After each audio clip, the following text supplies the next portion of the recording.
Hola a todos, el día de hoy vamos a hacer un repaso del curso de Historia y Geografía. Vamos con la primera pregunta. Nos dice: en las elecciones de 1931 se enfrentaron el Partido Aprista Peruano y la Unión Revolucionaria. En esta contienda fue probablemente la primera en que participaban activamente las masas populares y se utilizó métodos masivos y novedosos de propaganda y proselitismo como mítines y afiches. Otros dos candidatos de menor convocatoria fueron Arturo Ozores y José María de la Jara y Ureta. El Partido Comunista se aisló siguiendo los dictados de la política soviética denominada clase contra clase para promover una supuesta inminente revolución liderada por obreros industriales y para enfrentarse con los partidos pequeños burgueses y colaboradores de la derecha. Según la lectura, se puede deducir que en este caso por primera vez ocurrió la participación activa de los sectores populares. Lo que sucede es que según la lectura, en las elecciones de 1931 ocurrió por primera vez la participación activa de los sectores populares, apoyando al APRA y como a Luis Alberto Sánchez Cerro. Por su parte, el Partido Comunista prefirió aislarse y no participar. En este caso, la letra A es la respuesta. Vamos con la siguiente pregunta. Durante el ochenio de Manuel Odría, dispuso de cuantiosos fondos fiscales que permitieron la realización de su plan de obras públicas y dio impulso a la educación. Dicha bonanza económica estuvo favorecida por la Guerra de Corea librada entre 1950 y 1953. Lo que sucede es que durante el ochenio de Odría, la bonanza económica estuvo favorecida por un acontecimiento internacional que era la Guerra de Corea, que se dio entre 1950 y 1953. Esta permitió la realización de grandes obras públicas como la construcción de grandes unidades escolares, hospitales, estadios, etc. En este caso, la letra D la respuesta. Vamos con la siguiente pregunta. El golpe de estado de las Fuerzas Armadas al mando de Juan Velasco Alvarado, producto de la crisis económica que afectaba al Perú durante el gobierno de Fernando Belaúnde Terry, el primer gobierno, tuvo como pretexto en este caso, la firma del acta de Talara y la entrega de los beneficios a la IPC. Lo que sucede es que la firma del acta de Talara en este caso entregó una serie de beneficios económicos a la International Petroleum Company, IPC, en relación a las zonas del petróleo en el norte, hecho que iba en desmedro, en daño del Perú. En este caso la letra C es la respuesta. Vamos con la siguiente pregunta. La Revolución Cubana tuvo un fuerte impacto sobre la política en la región americana. Ante ello, Estados Unidos tomó como medida, entre otras, la creación de un programa llamado Alianza para el Progreso con el objetivo de, en este caso, establecer reformas urgentes para frenar revoluciones radicales que los afecten. Lo que sucede es que la Alianza para el Progreso fue creada en 1961 y organizada por el gobierno norteamericano bajo la administración de John F. Kennedy, con el lema general de mejorar la vida de todos los habitantes del continente. Entre las medidas propuestas encontramos la eliminación del analfabetismo, evitar los desequilibrios económicos, mejor distribución de la riqueza, es decir, la eliminación de las oligarquías, la reforma agraria, etc. Todo esto respondía al temor norteamericano de una difusión de la Revolución Cubana en América Latina y la pérdida de su influencia en esta región. En este caso, la letra C es la respuesta. Vamos con la siguiente pregunta. Los planes quinquenales aplicados por la Revolución Comunista China no tuvieron el impacto deseado por el gobierno, y si a ello le sumamos las críticas contra el régimen por los sectores de oposición, el escenario era inestable, encontrándose la primera revolución en peligro. Ante ello, Mao Zedong tomó como medida, en este caso, la represión a las fuerzas opositorias y el intento de afirmación de las ideas comunistas mediante la revolución cultural. Lo que sucede es que la revolución cultural proletaria se desarrolló entre 1966 y 1976 con el objetivo de adoctrinar a la población bajo fundamentos comunistas y evitar las duras críticas hacia la autoridad de Mao Zedong. Tras el fracaso de su medida más ambiciosa, que era el gran salto adelante, sustentando en una radical revolución agraria, en este caso la letra D la respuesta. Vamos con la siguiente pregunta. Entre 1945 y 1991 el mundo se encontró polarizado en un conflicto sin enfrentamiento bélico entre las dos superpotencias de Estados Unidos y la Unión de Repúblicas Socialistas Soviéticas. Su lucha generó disputas antagónicas entre los grupos beligerantes procapitalistas y procomunistas alrededor del mundo. Pero tras la desintegración de la URSS, esto decayó, dando paso al nuevo orden mundial caracterizado por, en este caso, el predominio del modelo neoliberal, aunque con algunas variantes. Lo que sucede es que en el nuevo orden mundial, tras la desintegración de la Unión de Repúblicas Socialistas Soviéticas, la URSS, Estados Unidos se impone como la mayor potencia y con ello sus valores políticos y sociales se difunden a nivel global.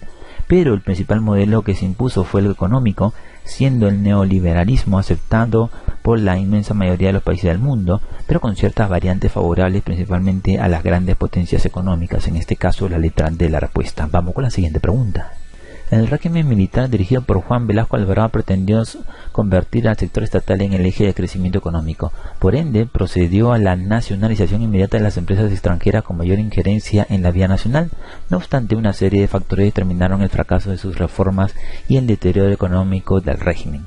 Estos fueron, primero, la reducción a las inversiones de las inversiones del capital extranjero y el sector privado interno, esto sí. Luego, no dice la constante oposición del Congreso a la aplicación de las reformas estructurales, esto no.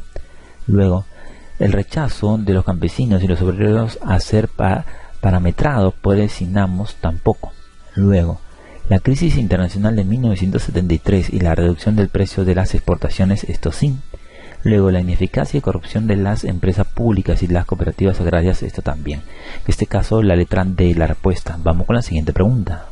El segundo gobierno de Fernando Belaúnde Terry acometió medidas orientadas a restablecer el orden económico y la estabilidad política perdidas.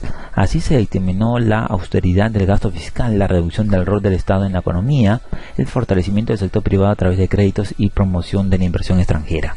En base al texto anterior podemos afirmar que el segundo belaundismo, es decir, el segundo gobierno Fernando Belaúnde Terry, se caracterizó en materia económica por, en este caso, fomentar la ortodoxia económica aconsejada por el Fondo Monetario Internacional, hablamos del FMI.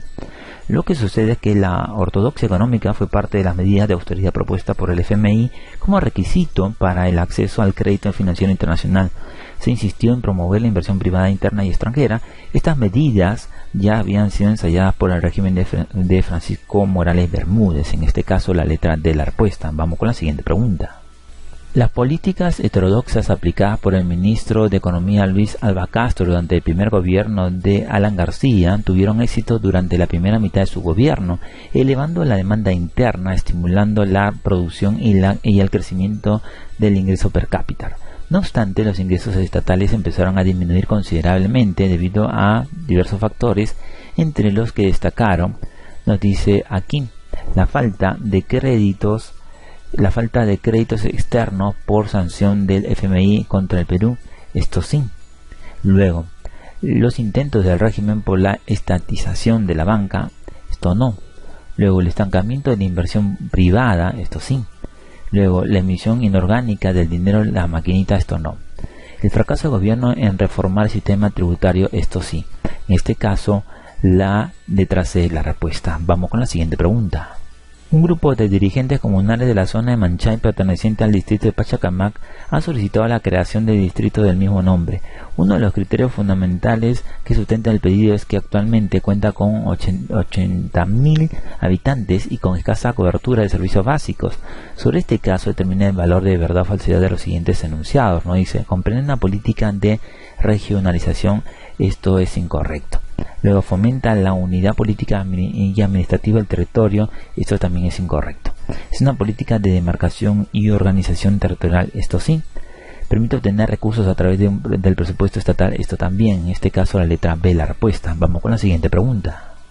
El Plan Especial Binacional Lauca Titicaca busca un adecuado uso y manejo sostenible de los recursos naturales en toda la vertiente hidrográfica de Titicaca mediante la gestión de proyectos de desarrollo y cultura organizacional que aportan al desarrollo de Perú y Bolivia. El citado plan es un mecanismo articulador y promotor de, en este caso hablamos de una integración fronteriza. Lo que sucede es que la integración fronteriza constituye el proceso, digamos, orgánico, acordado por dos estados en sus espacios fronterizos colindantes, cuyo objetivo es promover el desarrollo sobre la base del aprovechamiento complementario de sus potencialidades, recursos, costos y beneficios compartidos. Este proceso contribuye al fortalecimiento de la relación bilateral entre cada uno de los estados con miras a contribuir un futuro de paz y desarrollo entre ambos países. En este caso la letra de la respuesta. Vamos con la siguiente pregunta.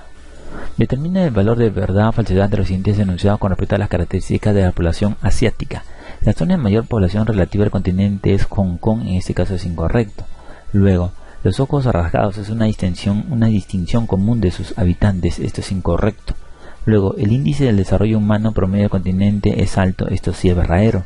Luego, los tres países más poblados del mundo se hallan en este continente, esto es incorrecto. En este caso, la letra B la respuesta. Vamos con la siguiente pregunta. Es el más largo del continente asiático con 6.300 kilómetros de longitud. Tiene un recorrido transversal de oeste a este, formando una llanura fértil y poblada en China. Lo anterior hace referencia a las características del río, el Yangtze-kiang. Lo que sucede es que el Yangtze-kiang es un río asiático también conocido como río azul, y es el de mayor curso del continente con 6.300 kilómetros de longitud. La cuenca del Yangtze-kiang corre a través de algunas regiones más fértiles de China, nace en la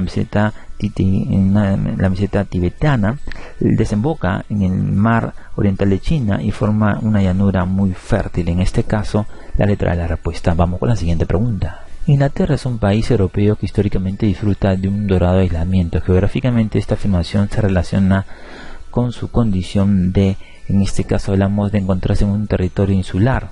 Lo que sucede es que Inglaterra, Escocia y el país de Gales conforman la isla de Gran Bretaña. Si le sumamos el sector septentrional de la isla, tenemos el estado oficialmente denominado Reino Unido de Gran Bretaña e Irlanda del Norte. En este caso, la letra de la respuesta. Esperamos que les haya gustado este video, esperamos sus comentarios, sus sugerencias y los invitamos a que se suscriban a este canal para que puedan ver todos los videos que tenemos para ustedes. Gracias a todos.